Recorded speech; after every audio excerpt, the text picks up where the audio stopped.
بسم اللہ الرحمن الرحیم الصلاۃ والسلام علیہ یا سیدی یا رسول اللہ وعلی آلہ وصحبہ یا سیدی یا حبیب اللہ۔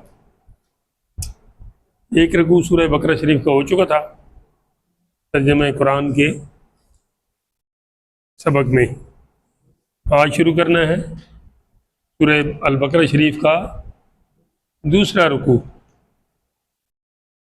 ٹھیک ہے۔ بسم اللہ الرحمن الرحیم۔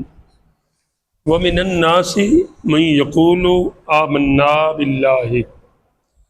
وَمِنَ النَّاسِ، واو کا معنی اور ہوتا ہے، من کا معنی سے ہوتا ہے، ناس کا معنی لوگ ہوتے ہیں۔ من کون کے معنی میں بھی آتا ہے، جو کے معنی میں بھی آتا ہے۔ یہ نیچے لکھیں، آپ ادھر پڑھیں گے۔ یقولو کے اندر دو معنی ہے، کہتا ہے یا کہے گا آگے۔ اور لوگوں میں سے کچھ لوگ ایسے ہیں، وَمِنَ النَّاسِ، من جو ہے نا، من کسی چیز میں سے، یعنی وہ بعض ہوتا ہے، سارا نہیں ہوتا۔ آپ بیٹھے ہیں نا، آپ میں سے معیز، آپ اٹھ کے اندر چلے جاؤ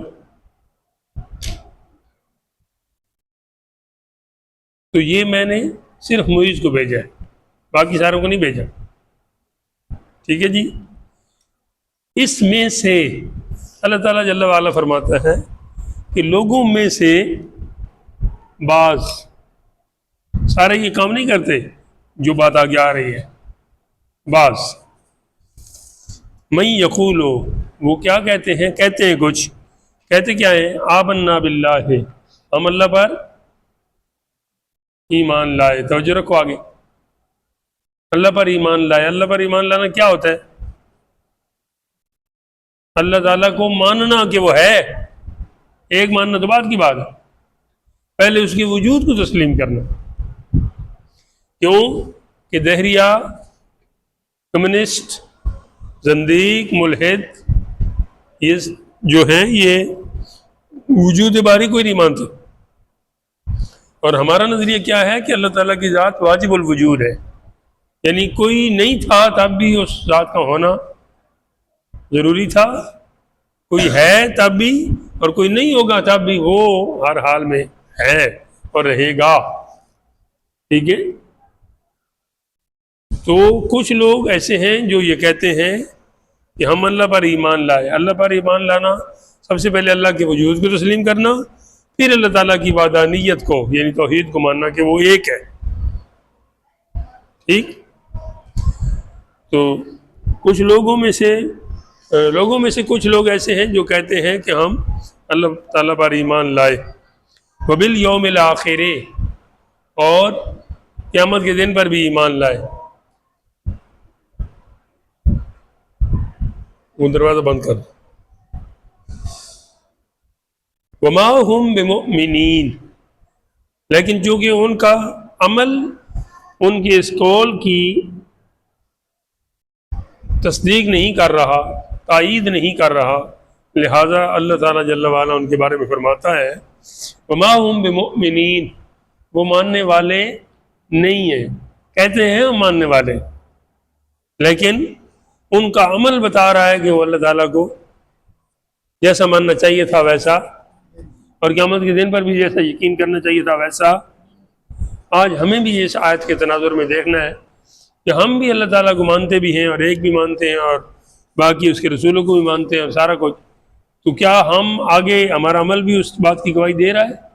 اور اگر نہیں دے رہا، اگر دے رہا ہے تو سبحان اللہ، اگر نہیں دے رہا تو پھر ہمارے ساتھ کون سے سرخاب کے پر لگے ہیں کہ ان لوگوں کو تو اللہ تعالیٰ فرمائے کہ یہ ایماندار نہیں ہے، ان کا عمل خلاف ہے، اور ہم جو کریں، سفید کریں، سیاہ کریں، اچھا کریں، برا کریں، پھر بھی پکے مسلمان ٹھہرائیں، ایسا نہیں ہے۔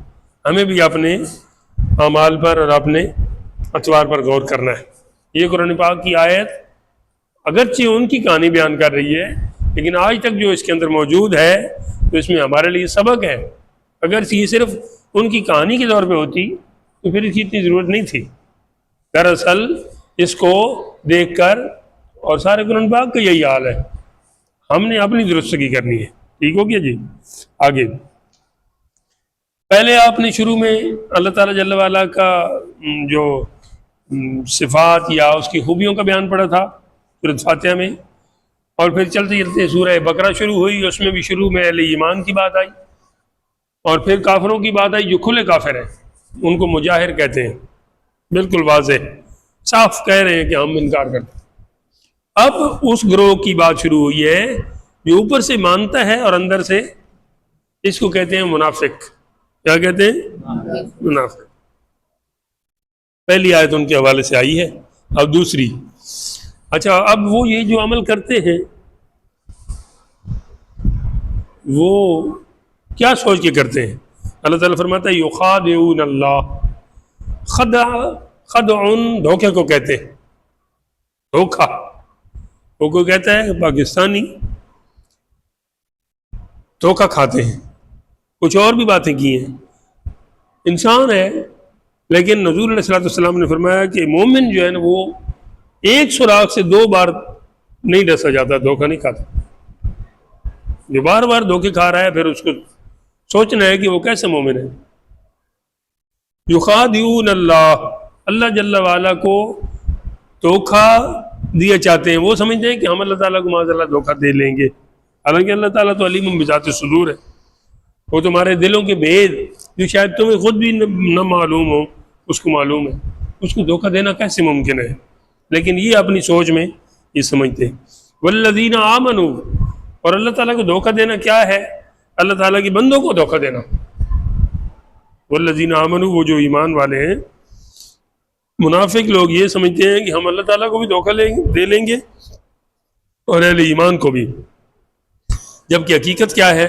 وما یخدعون، وہ اپنے آپ کو دھوکا دے رہے ہوتے ہیں، الا انفسہم، انفسہم مطلب اپنے آپ کو نا، وما یشعرون، اور انہیں اس کی سمجھ بھی نہیں آ رہی، شعور بھی نہیں ہے کہ ہم تو اپنے آپ کو دھوکا دے رہے ہیں، اللہ تعالیٰ کو یا اہل ایمان کو تو دھوکا نہیں۔ دیکھیے آگے اگر ایک بندہ آپ کو کوئی دھوکے سے آپ سے کچھ چیز ہتھیا لیتا ہے، آپ کو کوئی نقصان دے لیتا ہے، بظاہر وہ سمجھتا ہے میں نے بڑا تیر مار لیا ہے، فلاں بندے کو میں نے دھوکے سے اس سے یہ پیسے نکال لیے ہیں، اس کو بے وقوف بنا کر، لیکن کوئی بات نہیں، وہ بھی اس کو اصل میں اس نے اپنا نقصان کیا ہے۔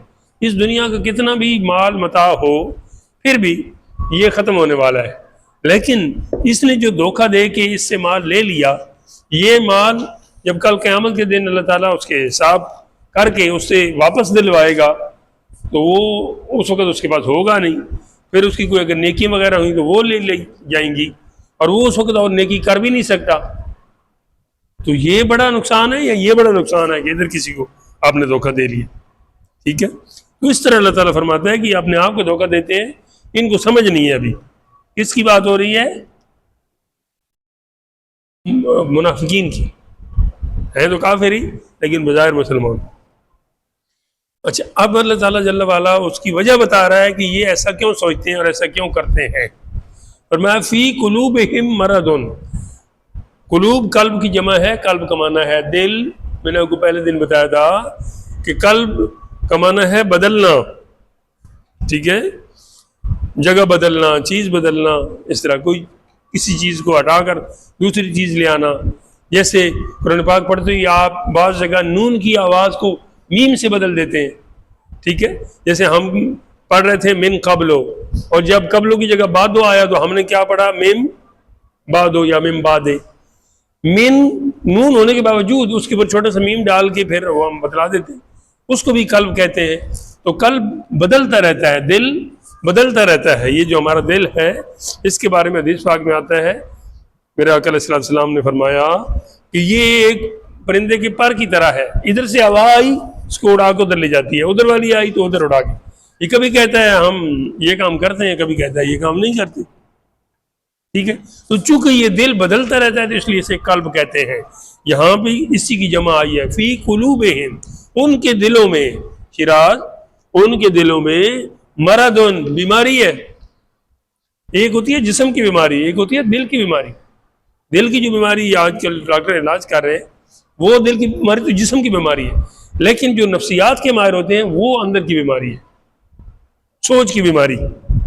ایک بندہ سوچتا ہی مثبت ہے، ایک بندہ سوچتا ہی منفی ہے، تو یہ بیماری ہے اندر کی. ایسی ان منافقین کو بھی تھی اور ہے. فی قلوبہم مرض، فرمایا ان کے دل میں بیماری ہے. بیماری وہی جو کل میں نے آپ کو بتایا تھا، حسد. یہودیوں کو بھی یہی بیماری ہے، عیسائیوں کو بھی، اور باقی سارے غیر مسلموں کو بھی. حسد، حسد نے انہیں کہیں کا نہیں چھوڑا. یہ جن کی بات ہو رہی ہے، ان کا جو سردار تھا اس کا نام تھا عبداللہ ابن ابی. کیا نام تھا؟ اس کا لقب تھا رئیس المنافقین، منافقوں کا سردار. ٹھیک ہے. یہ بڑا ایک وزردار اور بہت پائے کا اور نامی گرامی آدمی تھا. مدینہ شریف میں دو بڑے قبائل تھے، اوس اور خزرج. یہ وہی آ رہے ہیں وہ توبہ بادشاہ کے جو علماء تھے نا اس میں. اچھا، اب ان دونوں قبیلوں نے فیصلہ کیا تھا کہ اس کو ہم اپنا سردار تسلیم کریں گے. اس کے سر کا ناپ لیا اور سونے کا تاج بنانے کے لیے سونار کے پاس قیمت وغیرہ پہنچا دی گئی. چند دنوں کے بعد وہ تاج تیار ہو کے اس کے سر پہ سجانے کی، تاج پوشی کی تقریب ہونی تھی. عین اس لمحے میرے آقا علیہ السلام اجلس فرما کے مدینہ طیبہ پہنچ گئے. آپ جب ادھر تشریف لے گئے تو پھر جو نبیوں کا سردار ہے، جو سارے جہانوں کے سردار ہیں، ان کے ہوتے ہوئے کسی اور کے سرداری کا تاج کیسے سج سکتا ہے؟ تو وہ تو معاملہ سارا ٹھپ ہو گیا. اب اس بنیادی بات کی وجہ سے اس کے دل میں مسلمانوں کا اور نبی پاک علیہ السلام کا جو حسد ہے وہ دل میں پڑ گیا کہ ان کی وجہ سے میری سرداری گئی. مکہ کے کافروں کو یہ سرداری ادھر سے، اس کا حسد کہ ان کے خاندان میں نبوت ہے، ہمارے باقی نہیں، اور ان کو اس وجہ سے، اور یہودیوں اور عیسائیوں کی اس وجہ سے کہ ہمارا خاندان نبوت کا خاندان تھا تو یہ اب بنی اسماعیل کے خاندان میں چلی گئی. یعنی جس کو بھی پڑھی ہے تو حسد ہی آیا ہے. اور اسی طرح باقی فرقوں کا بھی معاملہ ہے. جو اس امت کے 73 فرقے فرمائے ہیں کہ یہ 73 فرقے ہوں گے اور ان میں سے ایک جو ہے وہ جنتی اور باقی تو 72 جو ہے وہ جنمی ہے. ان کے اندر بھی حسد ہے. کسی کے اندر اہل بیت کا حسد، کسی کے اندر دوسروں کا، تیسروں کا، اللہ کے پیاروں کا، ہر ایک کا حسد ہے. اور حسد اس طرح آپ بسم اللہ کرتے ہیں نا، بسم اللہ الرحمن الرحیم، چلو نہیں، بسم اللہ الرحمن الرحیم کے عدد کتنے بنتے ہیں؟ اگر آپ بسم اللہ بسم اللہ الرحمن الرحیم اگر آپ نہ لکھیں تو پھر کیا لکھ دیتے ہیں؟ کوئی جن سے لکھتے ہیں، کیا لکھتے ہیں؟ ہاں اچھا جی، کیوں بھائی؟ آپ نے کبھی کوئی لکھا ہو تو تب نہ آپ کو بتاؤ. 786. اس کے مراد اس سے کیا لیتے ہیں کہ یہ ابجد کے اعتبار سے بسم اللہ الرحمن الرحیم کی جتنے حروف ہیں ان کے یہ عدد بنتے ہیں. بنتے نہیں بنتے اس میں ہم بحث نہیں کرتے. ٹھیک. اسی طرح جب محمد لفظ آتا ہے نا صلی اللہ علیہ وسلم، اس کے بنتے ہیں 92. ٹھیک ہے جی. تو یہ جو حسد ہے نا، حسد کے بھی 3 حرف ہیں. ایک پہلے خا ہے، پھر سین ہے، پھر دال ہے. تو ان تینوں کو بھی ملا کے 72 بنتے ہیں. اور ادھر فرقے بھی 72. تو نتیجہ یہ نکلا کہ جو بھی بنا، جو بھی غلط رہا کہ یا اسلام کے خلاف اٹھا، وہ کسی حسد کی وجہ سے اٹھا. تو ان کو یہ حسد تھا منافقین کو. انہوں نے جناب یہ جو فرمایا نا فی قلوبہم مرض، یہ اس کی تشریح ہے. اب اللہ تعالیٰ جل وعلا اس کے بدلے میں انہیں ان کے ساتھ کیا رویہ رکھ رہا ہے؟ فرمایا فزادہم اللہ مرضا، اللہ ان کی مرض کو اور بڑھاتا ہے. جیسے کہ کل میں نے ایک آیت شریف پڑھی تھی کہ اللہ تعالیٰ اپنے حبیب علیہ السلام کی امداد ہر حال میں فرمائے گا. ٹھیک. کسی کو برا لگے تو لگے، اس برا لگنے کی وجہ سے اس کی صحت پر کوئی اثر پڑتا ہے تو پڑے، لیکن اللہ تعالیٰ جل وعلا اپنے حبیب پاک کا ہر دم حامی اور ناصر ہے، اور ان کے ماننے والوں کا بھی. فرمایا مرض بھی بڑھائے گا. وَلَهُمْ عَذَابٌ عَلِيمٌ، اور اس پر اضافہ یہ کہ ان کے لیے دردناک عذاب بھی ہے. علیم کا معنی کیا ہوتا ہے؟ علم، غم، علم لفظ آپ نے پڑھا ہوگا، دردناک. اسی سے علیم ہے. کیا؟ ایک علیم ہے عین کے ساتھ، اس کا معنی ہے بہت زیادہ جاننے والا. یہ ہے حمزے کے ساتھ، اس کا معنی ہے درد. علم کی جمع آلام، جی درد و آلام کے مارے ہوئے کیا دیتے ہیں؟ ہم تو بس ان کی نگاہوں کو دعا دیتے ہیں۔ بما کانوا یکذبون، جو انہوں نے جھوٹ بولا، یہ جو کہا کہ ہم اللہ کو مانتے ہیں اور آخری دن کو مانتے ہیں اور دل سے وہ یہ تسلیم نہیں کرتے، ان کے اس جھوٹ کی وجہ سے ہم انہیں دردناک عذاب دیں گے۔ ٹھیک ہو گیا جی؟ سمجھ آ رہی ہے؟ کیوں نہیں آ رہی؟ زبان اتنی چھوٹی سی ہے، وہ حرکت اس سے نہیں دیتے اور اتنے بڑے بڑے سر ہلا رہے ہیں۔ وَإِذَا قِيلَ لَهُمْ، اگلی آیت، اور جب انہیں کہا جاتا ہے، جب انہیں کہا جاتا ہے، کن کو؟ منافقین کو یا ایسے لوگ جن کی بات ہو رہی ہے، لا تفسدوا فی الارض، کہ زمین میں فساد نہ پھیلاؤ۔ ہاں تو آگے سے کیا کہتے ہیں؟ قالو، کہتے ہیں انما نحن مصلحون، ہم تو اصلاح کے لیے ہیں، ہم فساد والے نہیں ہیں، ہم اصلاحی گروہ ہیں۔ ٹھیک ہے؟ اللہ تعالیٰ جل وعلا فرماتا ہے الا، آگاہ ہو جاؤ، خبردار ہو جاؤ، انہم، بے شک وہ، ہم المفسدون، فسادی ہے۔ کہتے تو ہیں کہ ہم فساد نہیں کرتے اور ہم درستگی کرتے ہیں، یہ درستگی نہیں، یہ خرابی اور فساد کرتے ہیں۔ وَلَٰكِن لَا يَشْعُرُونَ، لیکن انہیں اس چیز کی سمجھ نہیں۔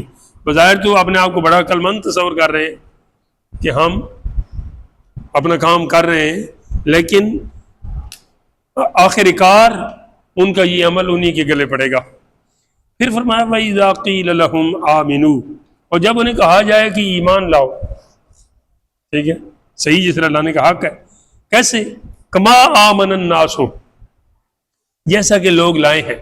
یہاں لوگوں سے مراد کون ہے؟ صحابہ پاک رضوان اللہ علیہم اجمعین، سچے مسلمان جو تھے۔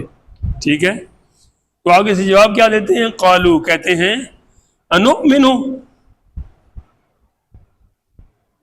نؤمن، اور پھر اس کے شروع میں حمزہ لگایا تو بن گیا انؤمن۔ ٹھیک ہے، اس حمزے کا معنی ہوتا ہے کیا، اس کو کہتے ہیں حمزہ استفہامیہ، سوالیہ انداز۔ ٹھیک ہے جی، انؤمن، ہم ایمان لائیں، کما آمن السفہاء، جیسا کہ بیوقوف لوگ لائے ہیں۔ معاذ اللہ، صحابہ پاک کو کیا کہہ رہے ہیں؟ بیوقوف کہہ رہے ہیں، اور خود عقل مند بن رہے ہیں، جبکہ پچھلی آیت میں رب تعالیٰ نے ان کے بے عقل ہونے کی گواہی دی ہے 2 بار کہ لا یشعرون، خود ان کو شعور نہیں، اور سمجھ یہ رہے ہیں کہ ان اگلوں کو شعور نہیں۔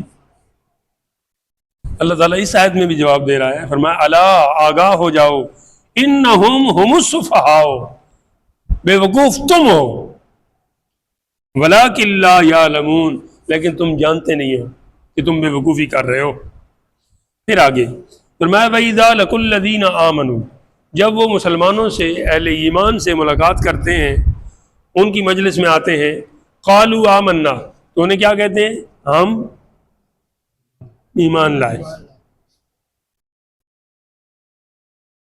اور جب دوسری طرف جاتے ہیں وَإِذَا خَلَوْا إِلَىٰ شَيَاطِينِهِمْ، جب اپنے شیاطین کے پاس جاتے ہیں، اپنے جیسوں کے پاس جاتے ہیں، قالوا، تو کہتے ہیں اِنَّا مَعَكُمْ، ہم تمہارے ساتھ، یعنی ادھر کی ہوا ہو تو ادھر، ادھر کی ہو تو ادھر۔ انما نحن مستہزئون، ایک بات ان کو یہ کہتے ہیں کہ ادھر جو ہم گئے تھے وہ تو ہم بس مزاحیہ انداز میں گئے تھے، ان کو دھوکے میں رکھنے کے لیے کہ ہم تمہارے ساتھ ہیں، اندر سے تو ہم تمہارے ساتھ۔ آگے اللہ تعالیٰ جل وعلا ارشاد فرماتا ہے اللہ یستہزئ بہم، اللہ تعالیٰ ان کو اس استہزاء کی، یعنی مذاق کی، جو مسلمانوں کے ساتھ وہ کرتے ہیں، سزا دیتا ہے۔ وَيَمُدُّهُمْ، اور انہیں مد کا معنی ہوتا ہے تھوڑا دراز کرنا، کھینچنا، لمبا کرنا، تھوڑا ڈھیل دے رہا ہے۔ ابھی اس ذات کو سے تو کچھ بھی نہیں چھپا، لیکن وہ ان کو ابھی تھوڑی ڈھیل دے رہا ہے کہ تم اپنی خرابیاں اور بڑھا لو ٹھیک ہے. دوسری جگہ پہ فرمایا کہ اللہ تعالیٰ نے ان کو گن رکھا ہے لیکن تھوڑا ان کے گناہوں میں اضافہ ہو رہا ہے. فی طغیانہم، طغیان کہتے ہیں سرکشی کو، بغاوت کو. یعمہون، یعمہون ویسے یہ بھٹکنے کے معنی میں بھی آ رہا ہے، اور یوں ہے کہ اندھا دھند کسی بات پر یقین کرنا. فرمایا کہ اللہ تعالیٰ ان کو اس مذاق کی سزا دے گا، اور اس کی صورت یہ ہے کہ ابھی انہیں ڈھیل دے رہا ہے کہ وہ اپنی اس سرکشی میں اندھا دھند بھٹکتے رہیں اور اسی میں پڑے رہیں، اور یوں ان کا وقت زندگی کا پورا ہو جائے. اب ان کی مزید جو سزا ہے یا جو جزا ہے اس کا بیان ہونے لگا ہے. فرمایا اولئک الذین، یہی وہ لوگ ہیں. پیچھے جب اہل ایمان کا ذکر ہوا تھا تو ادھر بھی اولئک کا لفظ آیا تھا، اور وہ تھا کہ اولئک علی ھدی من ربہم واولئک هم المفلحون، کہ یہی وہ لوگ ہیں جو اپنے رب کی طرف سے ہدایت پہ ہیں، اور یہی وہ لوگ ہیں جو کامیاب ٹھہرے ہیں. اور یہاں بھی فرمایا کہ یہ اس طرح کی خرابیاں کرنے والے لوگ ہیں، یہی وہ لوگ ہیں اشتروا الضلالۃ بالہدی، جنہوں نے گمراہی کے بدلے یعنی ہدایت کو چھوڑ کر گمراہی خرید لی ہے. فما ربحت تجارتہم، تو یہ خرید و فروخت انہیں کوئی بھی فائدہ یا نفع دینے والی نہیں، یعنی انہوں نے یہ جو سودا کیا ہے یہ گھاٹے کا سودا کیا ہے. وما کانوا مہتدین، اور یہ لوگ ہدایت پانے والے نہیں ہیں، گمراہ ہی رہیں گے اور پھر اس کی سزا بھی پائیں گے. آگے رب تعالیٰ جل وعلا ان کی ایک مثال دے رہا ہے. فرمایا مثلہم، ان لوگوں کی مثال یہ ہے کمثل الذی استوقد نارا، کہ جیسے کوئی شخص آگ جلائے. نارا آگ کو کہتے ہیں، استوقدہ مطلب جلانا، روشن کرنا، ٹھیک ہے جی. فلما اضاءت ما حولہ، اضاءت یہ ہم وضو کرتے ہیں نا، وضو کا لفظ جو ہے یہ بھی اسی لفظ سے ہے، کیونکہ جن جن جسم کے حصوں پر وضو کا پانی جاتا ہے، حدیث پاک میں آتا ہے کہ میرا امتی کل قیامت کے دن وضو کے ان اعضاء کو دھونے کی برکت سے اس کے یہ اعضاء چمک رہے ہوں گے، ایسے جس طرح 5 کلیان گھوڑا باقی گھوڑوں میں نمایاں نظر آتا ہے. 5 کلیان گھوڑا پتہ نہیں آپ نے سنا ہوگا کہ باقی اس کا سارا جسم سیاہ ہوتا ہے، اس کا ماتھا سفید ہوتا ہے اور چاروں پاؤں بھی سفید ہوتے ہیں. باقی سارا سیاہ ہو اور یہ 5 اعضاء سفید ہوں تو وہ نمایاں نظر آتا ہے اس کو 5 کلیان. اور ہم بھی 2 پاؤں 2 ہاتھ اور یہ چہرہ، یہ اہل ایمان کا قیامت کے دن روشن ہوگا. کیوں کہ یہ اعضاء وضو میں دھوئے جاتے ہیں. وضو کس طرح کرتے ہو؟ یہ چیزیں نہیں دھوتے ہو ایسے بالکل منہ اٹھا کے بیٹھے ہو کہ گویا سمجھ تمہیں کچھ نہیں آ رہی. یہ 5 اعضاء اس دن چمک رہے ہوں گے. کسی نے آپ سے پوچھا تھا صلی اللہ علیہ وآلہ وسلم سے کہ آپ اپنی امت کو اتنی امتوں میں کیسے پہچانیں گے؟ تو آپ صلی اللہ علیہ وسلم نے فرمایا تھا کہ میری امت وضو کی برکت سے وہ باقی لوگوں میں یوں نمایاں ہوگی. تو جو وضو کی طرف نہ آئے، نماز کی طرف نہ آئے، اس کو پھر سوچنا ہے کہ اس دن اس کا کیا بنے گا. بہرحال میں وضو کے لفظ سے بات کرنا چاہتا ہوں کہ وضو کو وضو اسی لیے کہا جاتا ہے کہ یہ اعضاء اس دن چمکیں گے، روشن ہوں گے، ٹھیک ہے. اور ضیاء اپنی زبان میں اور عربی میں ضیاء ہم دعات بول دیتے ہیں، روشنی کو کہتے ہیں. دو روشنی، وضو میں بھی یہی لفظ، اور یہاں پہ بھی فرمایا فلما اضاءت، جب وہ چراغ، وہ بندہ آگ کا چراغ روشن کر لیتا ہے، ما حولہ، اور اس سے ارد گرد مطلب سارا روشن ہو جاتا ہے، تو اچانک ذہب اللہ بنورہم، اللہ تعالیٰ اس کا نور لے جاتا ہے. یعنی یا تو وہ چراغ بجھ جاتا ہے یا یہ اندھا ہو جاتا ہے، اس کو کوئی دکھائی سجائی نہیں دیتا. وترکہم، اور اسے چھوڑ دیتا ہے، فی ظلمات، اندھیریوں میں. لا یبصرون کہ اسے کچھ دکھائی نہیں دیتا، یعنی اسلام کا چراغ سامنے جل رہا ہے، رسول اللہ صلی اللہ علیہ وسلم کی تعلیم جاری ہے، اور یہ ان کے گھر میں آپ کی تشریف آوری ہوئی ہے، لیکن ان کو یہ چراغ سے کچھ فائدہ نہیں ہو رہا، اس حسد کی وجہ سے یہ اندھیرے میں ہی پڑے ہیں اور یوں ہی زندگی گزار کے جا رہے ہیں۔ صم بکم عمی فہم لا یرجعون، صم بہرے کو کہتے ہیں، بکم گونگا، اور عمی اندھا، یعنی ایک بندہ ہے وہ بہرا ہے، ایک گونگا ہے اور ایک اندھا ہے، اسے تو سنائی نہ دے، دکھائی نہ دے، یا وہ کچھ بول نہ سکے تو ماننے کی بات ہے، لیکن ایک بندے کی یہ سارے اعضاء سلامت ہیں اور پھر وہ اسلام کی تعلیم سے فائدہ نہیں اٹھا رہا، اس کا کیا مطلب ہے کہ وہ بھی گونگا ہے، وہ بھی بہرا ہے اور وہ بھی اندھا ہے، بلکہ اس اندھے، اس گونگے اور اس بہرے سے کہیں بڑھ کر ہے کہ وہ تو واقعی ہے تو اسے کچھ نہیں دکھائی دے رہا یا سجائی دے رہا، یہ تو ٹھیک ٹھاک ہے اور پھر بھی کچھ سمجھ نہیں آتا اسے۔ لا یرجعون، حق کی طرف لوٹنے والے یہ نہیں ہے، یرجعون رجوع سے ہے، رجوع کا معنی ہے پلٹنا، لوٹنا، جیسے ہم کوئی چیز گم ہو جاتی ہے یا مر جاتا ہے کوئی تو کہتے ہیں انا للہ و انا الیہ راجعون، اسی سے یہ یرجعون ہے۔ آگے پھر اللہ تعالیٰ جل وعلا ایک مثال دیتا ہے، او کصیب من السماء، یا آپ یوں سمجھ لیں، ان منافقین کی مثال یوں لے لیں کہ آسمان سے بارش آ رہی ہے، فیہ ظلمات، اس میں اندھیری بھی ہے، یعنی کبھی بجلی چمکتی ہے پھر اندھیرا ہو جاتا ہے، ورعد، اور گرج بھی ہے، کڑک بھی ہے، وبرق، پھر چمک بھی ہے، بجلی کو بھی برق کہتے ہیں کیونکہ وہ بھی چمکتی ہے، چاہے آسمانی ہو یا ادھر کی ہو۔ یجعلون اصابعہم، جب وہ بجلی چمکتی ہے اور ساتھ میں وہ آواز آتی ہے نا، یہ جو بارش کے وقت آتی ہے، تو یہ کیا کرتے ہیں منافق، یجعلون اصابعہم فی آذانہم، اپنے کانوں میں انگلیاں ٹھونس لیتے ہیں، آذان اذن کی جمع ہے، اذن کان کو کہتے ہیں، اور اصابع اصبعن یا اصبعن انگلی کو کہتے ہیں، ٹھیک ہے۔ یجعلون، جعل یجعل بنانا ہوتا ہے، اور یہاں پہ بنانا مطلب یہ ہے کہ کانوں میں ٹھونس لینا، ٹھیک ہے جی، انگلیاں کانوں میں ٹھونس لیتے ہیں، کیوں، من الصواعق، کہ وہ جو کڑک ہے اس سے بچنے کے لیے، خضر الموت، کہ اس کڑک کی وجہ سے کہیں انہیں موت نہ آ جائے، اس صدمے میں کہیں یہ مر نہ جائے۔ واللہ محیط بالکافرین، محیط احاطہ کیا ہو، یہ ہم کہتے ہیں نا کہ یہ اتنا بڑا احاطہ ہے، یعنی دیواروں نے اس جگہ کو گھیرا ہوا ہے، تو یوں ہی رب تعالیٰ جل وعلا بھی فرماتا ہے کہ میں نے کافروں کو یوں ان کا گھیرا میں تنگ کر رہا ہوں اور گھیرے میں ہے، وہ میری طاقت سے باہر نہیں ہے۔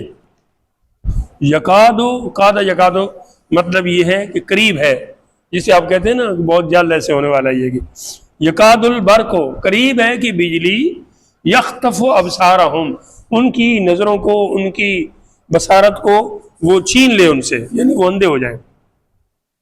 کلما اضاء لہم مشوا فیہ، کلما